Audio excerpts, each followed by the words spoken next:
జిల్లాలోని నారాయణఖేడ్ నియోజకవర్గ పట్టణ కేంద్రంలో గాడిదలపై పలు నాయకుల చిత్రపటాలను ఊరేగించి కాల్చివేసిన గిరిజన నాయకులు. లంబాడాలను ఎస్టీ జాబితా నుండి తొలగించాలని సుప్రీంకోర్టులో పిటిషన్ వేసిన వారిపై కాంగ్రెస్ పార్టీ కఠిన చర్యలు తీసుకోవాలని లంబాడీల కార్యాచరణ సమితి పిలుపునిచ్చింది.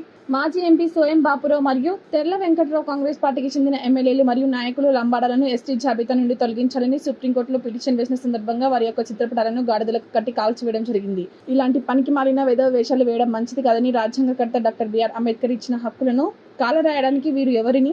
లంబాడీలు, గిరిజన నాయకులు వీరికి ఎవరు ఇచ్చిన హక్కు అని నిలదీశారు. ఈ నిరసన కార్యక్రమంలో మాజీ సర్పంచ్ రవి నాయక్, శంకర్ నాయక్, రాజు నాయక్, సర్దార్ నాయక్, శ్రీకాంత్ నాయక్ తదితర మండలాలకు, గ్రామాలకు చెందిన గిరిజన నాయకులు పాల్గొన్నారు.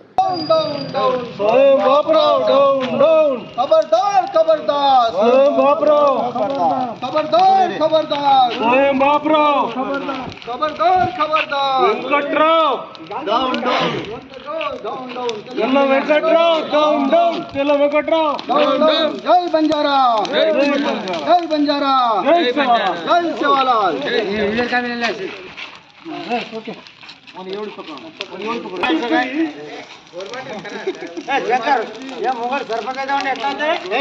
సర్పంచ్ పక్క నువ్వు సర్పంచ్ ఏమన్నా చేయడా? సర్పంచ్ ఎప్పుడు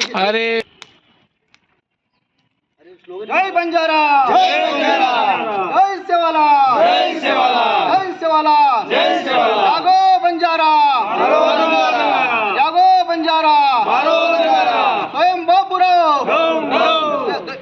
గిరిజనుల ద్రోహిస్, బంజారాల ద్రోహిస్, తెల్ల వెంకట్రావు, జై సేవాలాల్.